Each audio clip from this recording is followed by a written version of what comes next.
Somewhere right now, a founder is betting everything on a vision nobody else can see yet. A CEO is making one call that changes everything. And a leader is finally stepping into who they were always meant to be.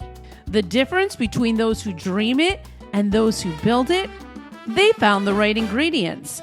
I'm Julie Riga. This is Stay on Course Ingredients for Success, and you just pulled up a seat at the right table. Stay on course, find the ingredients inside of you. A little courage, a little grace, the legacy you leave is the life you choose. Stay on course, every story's got a recipe. So pull up a seat, take your place, and cook up who you're meant to be.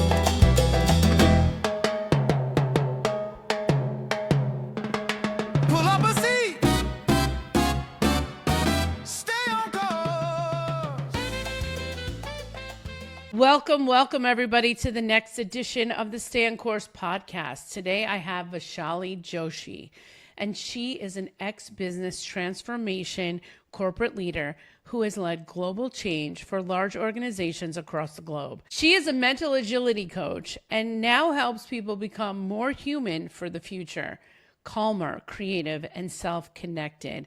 And today we're going to talk about human skills, because human skills are the inner capabilities that help us regulate ourselves, navigate change, and respond thoughtfully under pressure. This conversation is going to explore how self-awareness, productive discomfort, and presence can strengthen mental agility and support proactive well-being. Welcome, Vaishali, to the Stay on Course podcast. Thank you, Julie. Well, we've been trying to do this for a long time, so I'm super excited for this conversation. Me too. Tell us, what is your favorite food before we get started? Rice. Right, just like rice? Rice. It's a weakness of mine since I was a kid. I just love to eat rice with whatever food I was given. And my mom swore that she was going to marry me off to some Chinese person because they eat a lot of rice. So yeah, I just, any kind of, whether it's Indian rice with like biryani style or whether it's Chinese rice, it's the jasmine rice. I love the texture of rice. Oh, wow. So is it plain or is it with sauce or?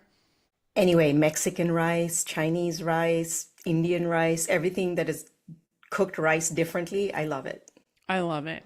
But Vaishali, before we get into the meat and potatoes of what we're going to talk about today, tell us like what is going on right now? What are you working on? What's exciting in your life? At this very moment, I'm excited because we're getting ready for our third retreat in less than a year. This is a women's wellness retreat, and it's part of a mission called Beyond Bold. It is something that falls under the umbrella of the work I do at my startup, but this one's really personal because it is focused on women in midlife and the biological changes that we naturally go through from the time we're 30 and onward till we're 50, and often the silent journey that we don't speak about. So Beyond Bold is a day retreat. It also is a membership-based offering that we bring education to virtual platforms as well as in-person platforms. We connect the experts with women in this age group to explore all of the things that have to do with our well-being during this era. That sounds amazing. I love what you're working on. And 3 in 1 year, that sounds like you've been really busy.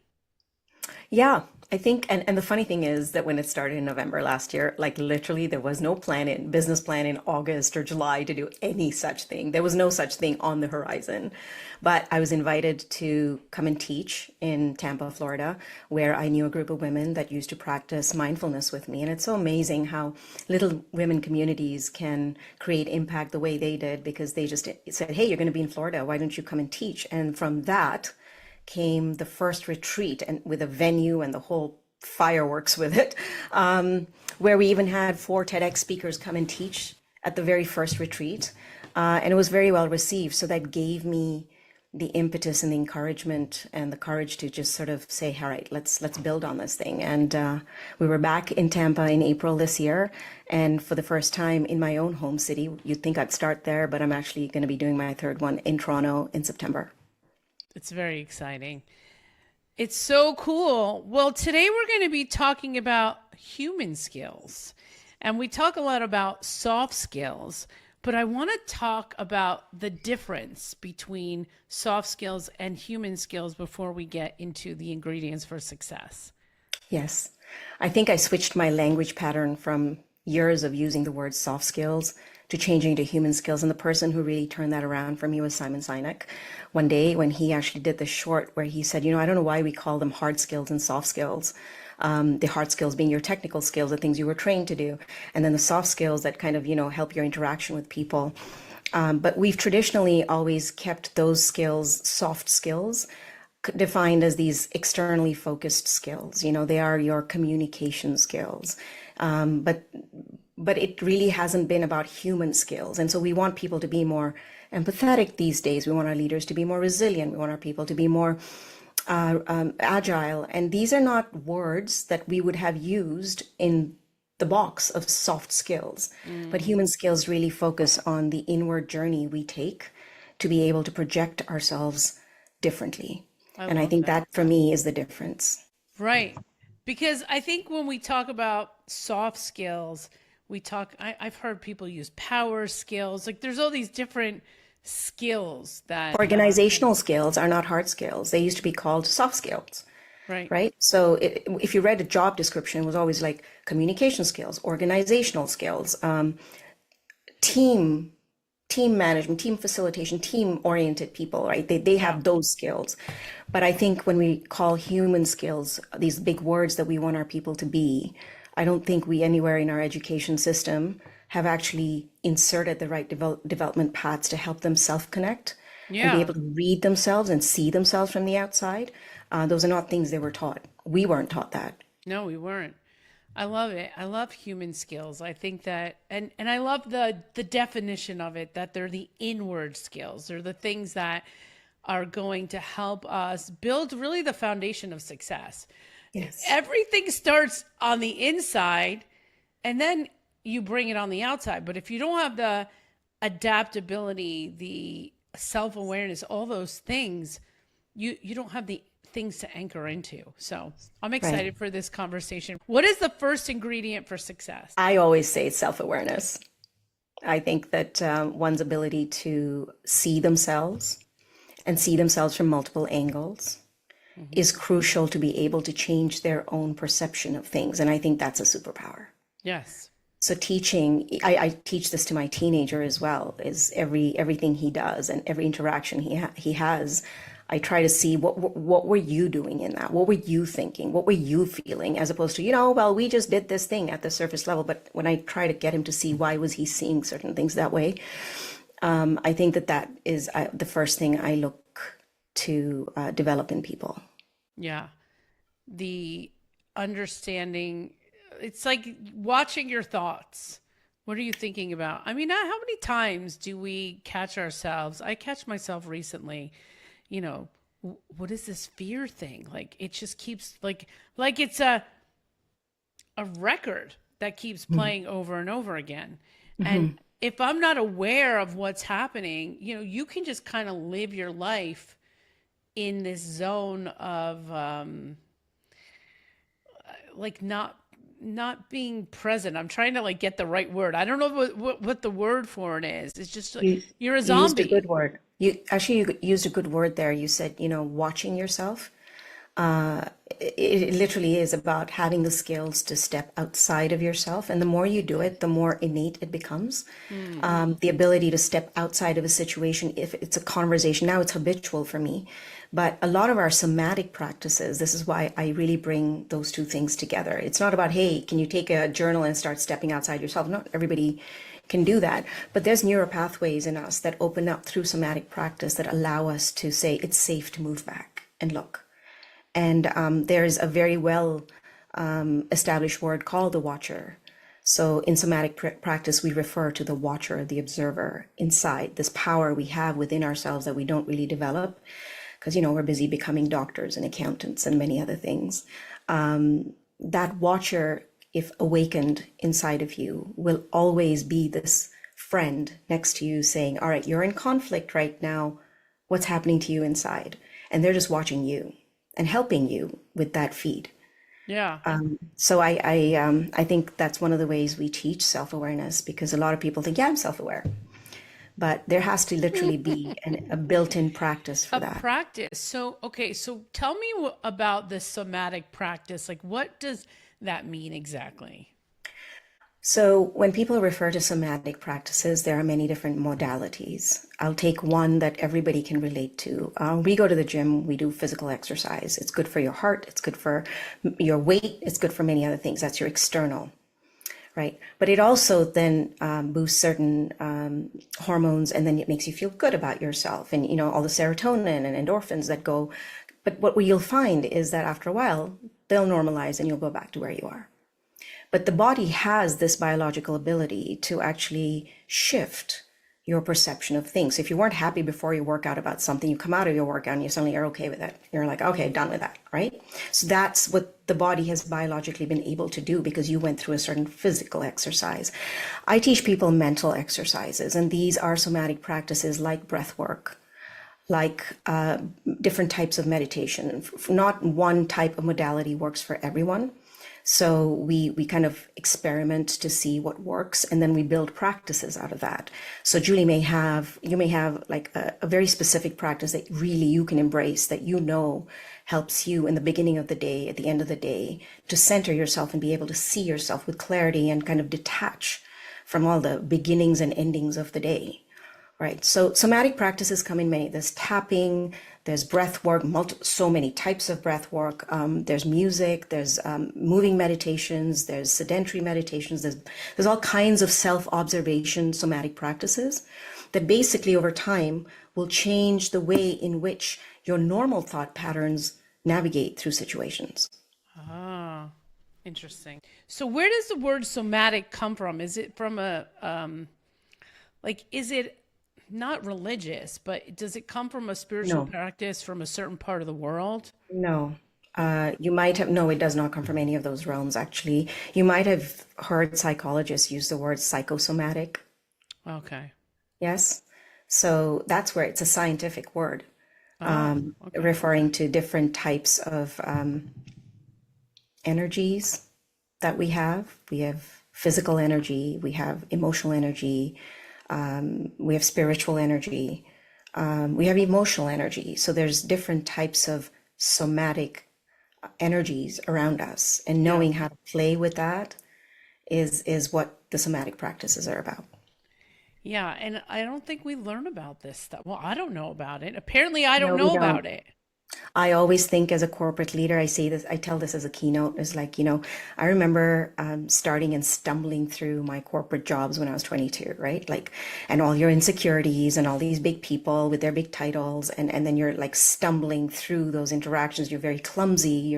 Because you're just trying to figure your world out, right? Yeah. Because you don't know yourself well enough, because you don't know how to practice self-regulation, because you don't know how to stay calm and just be at ease and accept whatever situation you're in. You're just trying to get ahead.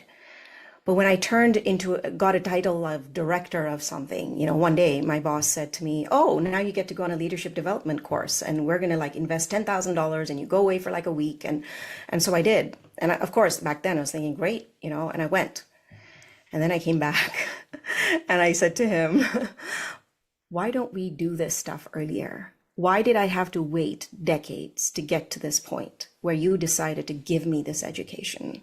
Because if I'd had this education when I was 30 years old, 32 years old, I Mm-hmm. can tell you right now, I would have navigated through conflict and stress very differently.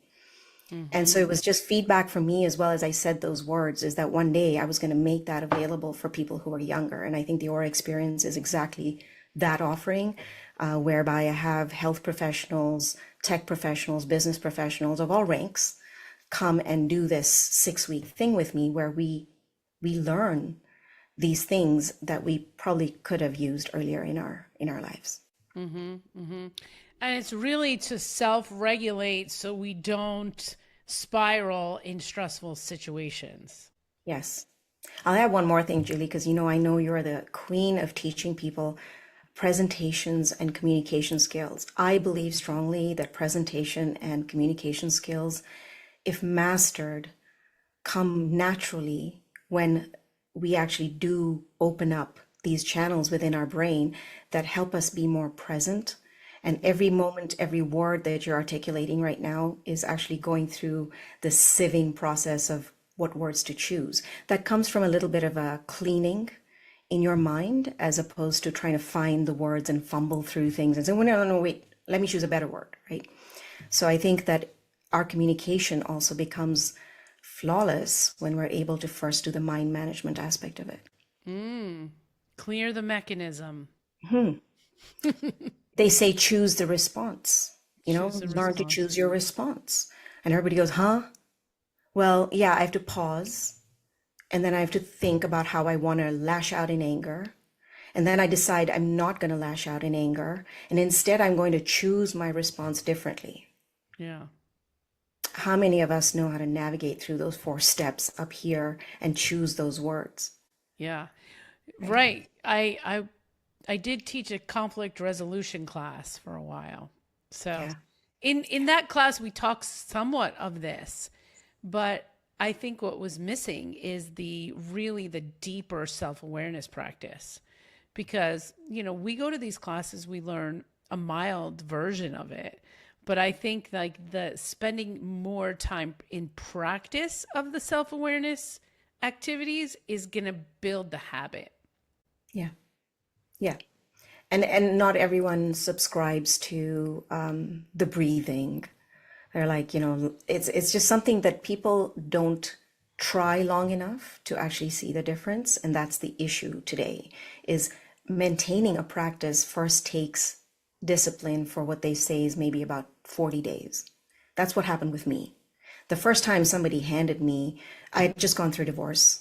I was sinking. My career was doing great, but I was showing up in life like a loser, and I was thinking, I'm lost. I've lost the game. I'm never going to get back. And then somebody led me into my first breath work and meditation 4-day course. And I didn't know what to expect. And after I left that place, I knew what they were telling me to do. And they said, go and do it for 40 days. And ideally, you want to do it early in the morning without your coffee, showered. And there I was, my coping mechanism was run to the gym. So I would just want to get out of my apartment and get to the gym where there's people and there's noise and there's music and you go rah, rah, rah, and then you go to the office. And I began to find that that wasn't working for me. So I buckled down and I did 40 days of it. Every day wanting to run out of my apartment was, no, stay here and do these 6 steps and do it for like 20 minutes. And I did the 40 days and I realized just how much less emotional I had become, how much I had accepted my predicament now. I was meeting it with opportunity mindset as opposed to I've screwed up, right? So that's just rewiring yourself. And so there is great power in these practices, but our struggle is A, they're not taught where they need to be taught, and B, there needs to be some sort of accountability for people to actually practice them. Right. Can you tell us what the 6 things were that you did every day? What did you do? No, like, they say, oh, you should start your morning mindfully, right? Okay. Everybody knows this. What are the first? Don't pick up your phone. Right. Go shower, do your bed, right? Get some fresh air first. Go just like step into the fresh air first, right? Like don't just go and bury yourself in some part of your home in dim light again. It's all the sensory awakenings that you do mindfully. But their routine was, obviously there was a set breathwork routine you had to follow with counts and whatever, and that was given to us on our phones. So I just had to play it. But before I got to that place, it was about waking up and taking a cold shower. Not the nice hot warm shower. What did that do? It actually immediately reduces your cortisol levels when you take a cold shower. So I went with lukewarm and then lower and lower, and now I have a tolerance for it. But I always find that it calms down, especially for women in midlife, where we wake up and we're like sky high cortisol levels, right? Yeah. So it was just about the 6 steps you do, like, getting up and making your bed and then walking to the bathroom and doing your shower and getting yourself in a place and then creating a space for yourself, create a somatic practice space in your home, in your place. It could be outside, but that is a dedicated space. It's closed, right? So it was just about, this is what I do before I actually turn on my laptop. Wow. So good. So what is the next ingredient of success? Learning to detach habitually. I call it healthy detachment. It's a skill we teach in my program, is that people come with all kinds, we all come with all kinds of baggage, right? And we arrive to the next stop and the next stop, and the baggage is getting heavier. And if we haven't discovered our shedding practice, so to speak, right? Our ability to not say, I don't own that. Yes, I do, but it's not in my present moment. And whatever I need from it that needs to be in this conversation right now is here. What do I choose to keep right now? And that could change. It could change from situation to situation, day to day. Today, for example, if you spoke to me about a car, hey Vishali, let's talk about this. Is going to get personal, but let's talk about when you were a kid and you were abused. My mind might want to dig deep into those details. My mind may be attached to a lot of those emotions, and it's so vivid, it's still there. And the people and the things and my victim mindset, my mind may want to attach to those things. But instead, I'm in this moment and you're asking me this question, and all I can think about is just how far I've come because of it and what I can do about it now. Right? So that ability to detach keeps us present, keeps our mind free of the noise, so that we can actually be more productive. We can actually come up with solutions instead of being clouded by a lot of stuff that we carry around. It's it sounds a lot like the habit number 2 from the 7 Habits of Highly Successful People, and it is focus on what you can control. It is a very much of a present practice. What can you control in this moment right now? Yes. There's a lot of things we can't control. I don't really like that, Vaishali. I don't like not having control. Me I'm neither. sure. I had a brand. I don't know whether I liked the brand, but the brand in the workplace was, she's a dog with a bone. Right? When I had something, I was given something to do, something to finish, something to get done with a bunch of people. Yeah. I was like, let's go. Right? I came to understand that the number 2 thing that we call, what I call detachment, is about how well can you accept? How peacefully can you accept that predicament of not being in control of many things? It's very hard. And well, you said you went through divorce. I went through divorce. So there's a lot of unfair practice. There's a lot of unfair things that happen as a result of a divorce. And I it's probably for both sides, although, I felt much more like the victim than the not victim. But that's where the whole practice of focusing on what you can control really came to me, So, but I love the idea of detachment. It's so important that we stay on course, Vishal. I think that was unlocked for me then. It was like I was looking at myself as I was the person who left, and then I'm the person who feels like the victim in it. And I'm sitting there going, okay, I'm really screwed up, right? But it was that introduction of you can control and navigate your brain differently. You're not a victim to it. It is in your command. Then I began to feel that I can control. So what did I control? I controlled my career success at the age of 30. And so I decided, let's just go there, right? And that was the most beautiful era of my career, was 30 to 40, was just like, let's go. And I was free. I didn't need to ask anybody if I can travel, can I take this opportunity or not, or whatever anymore. So I just did it all, and I did, and I chopped and changed my mind a few times. It was great because there was so much creativity at that point. Yeah. But because I couldn't control my personal life right then, right? And I knew I had some healing to do, so it wasn't about let's jump into the next marriage or relationship. Yeah. Yeah. One of the things that we were talking about was choosing productive discomfort. Let's talk about that a little bit. Yeah. I like how you call it productive discomfort. I just always say practice discomfort, right? And people go, what, why? Right? Because when you do that, you are moving away from a place of complacency. So complacency is its own engine. Once you're in a complacent place, the more comfort you seek, the more complacency you'll get. So there's a comfort and a complacency equation, and they work very well together. Discomfort reverses that cycle. So for me, I'll just give you like small examples, right? I've been doing PowerPoint presentations all my career. Presentations coming every day, all kinds of them. I was a master at creating them and delivering them. Came the day in this phase of my life as an entrepreneur where I was standing in front of these 16 C-suite leaders. They had given me the opportunity, 2 hours of their time, to practice somatic practice with them in this beautiful location, and then walk into a room and talk about something called resilience. So not only did I get to speak, I got to actually help them experience what this can feel like, so that it comes together. And the slides didn't work. And the guy's there fumbling with my laptop, and one is just not working. The CEO was sitting there, and she's like, she knew what slides I had because I'd sent them to her. And then I looked at her and I just closed my eyes, and for the first time ever, I actually ran that entire session. First time ever, no prep, just walked around the room and talked for 40 minutes. No visuals, no handouts, no slides. And that was jumping into a real uncomfortable place.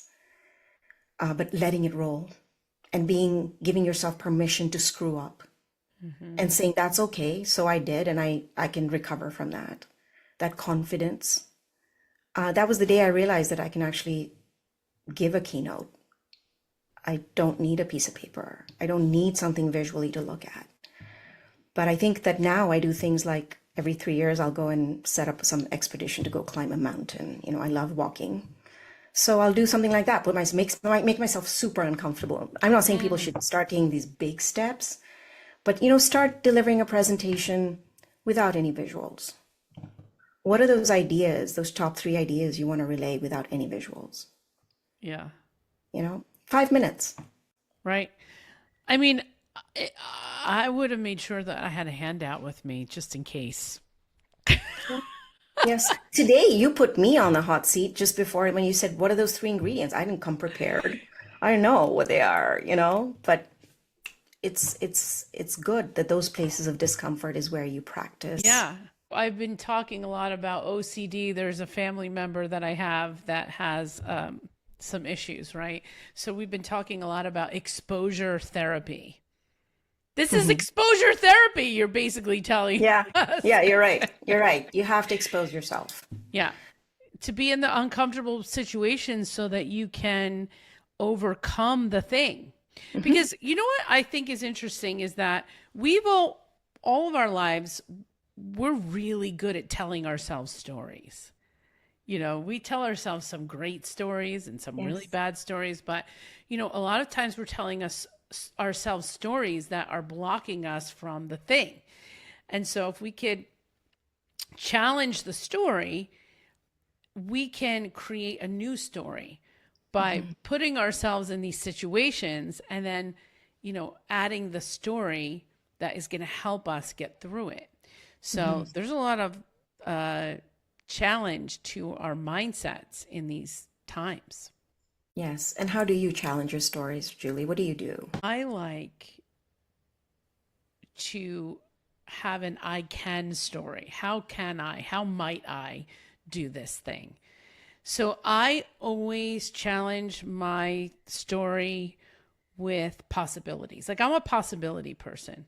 So I try to think about the possibility of instead of not. And then I sprinkle curiosity onto almost everything. I was going to say exactly. You said it right on. You said questions. I ask myself, right? So sometimes you don't even have to ask yourself. Maybe you don't know how to ask it because you've been telling the same story over. But what if you go and ask somebody else 3 questions about that story? And then suddenly you're seeking a different angle on the story. And you might not be open to it because you've been owning the story for so long. Yeah. Right? It's curiosity. It's curiosity. Like sprinkles on an ice cream sundae. We're going to Cookies sprinkle and it cream. Cookies and cream, please. Oh, I like cookie dough. I'm a cookie dough person. Yeah, somebody just last week told me you should try that. I'm like, okay, I'll stop having the cookies. One time I'll go and have the cookie dough instead. It's good. It's good. So, what will be the next ingredient for success? Okay, so we did self-awareness, healthy detachment, and then I will say mental agility. And those actually come in that order, okay? Okay. They actually, for me, in my personal practice over years and for the clients that I work with now, it has come in that order. That's why even the program is built in that order. Mental agility is the ability to pivot from the things you can't control. Mental agility is about pivoting and leaning into the things that you do control that you're good at. Mental agility is embracing the things that you're not good at and being able to develop the skills needed to get better at it. Mental agility is being able to not keep seeing somebody in one particular light because you just absolutely dislike them, but being able to say what is the other side to this person. And so it is that I call it like this muscle that is super flexible. And so if this can become super flexible, you can actually navigate and pick the things that serve you to stay happy every day, Yeah. as opposed to, oh, I'm not carrying the negative energy of that person with me, because I just don't like them, right? And Yeah. that's you. That's you. Well, and then the other thing I always say is like the story you tell yourself, even about somebody else, it's like it gets in the room before you do. You're like clouding the space by holding that negative energy about the person. And then so every time you go to interact with them, that moment of time gives you the check that, see, I knew it was right. I knew that was going to happen. Validation. It's Yes. like the validation. Yeah, that's the Yes. word I was looking for. Yeah. It's the validation that you Yeah. were right about the person, but you've already put that out into the universe that this is the thing, This you is the know? storyline. And Yeah. I did this with my mother the other day. I was like, I was constantly telling myself the story. And then I'm like, well, what happens if I just change that story? I'm like talking to myself, what if I just change the story about her and expect a positive outcome? I'm just going to expect the positive outcome. And so I did it. And I got the positive outcome, because I was expecting to find it. Yes. Also, one more step, if they did come back with a negative, what you look at as remember, it's your perception, right? Right. So they came back with the same negative response. The old way, you would have probably gone, yeah, see, that's exactly them right there. See, as usual, very predictable. And then there'll be the side of you that'll say, I see what you're struggling with. So they're struggling with something when something comes across negative. And the minute you kind of let the guard down and just say, I see what you're struggling with. And let the silence even lie there for a second. You yourself will be able to choose your response then in that pause. But the minute you run down the, yep, what a, you know what, Wah, wah, they are wah. being. Wah, wah, wah. There you go. Yeah. I have to tell you, I was watching, this is very relevant. I just finished a Netflix documentary on a Portuguese man called Morano. Soccer fans would know him. He's one of the top coaches in soccer, in world soccer.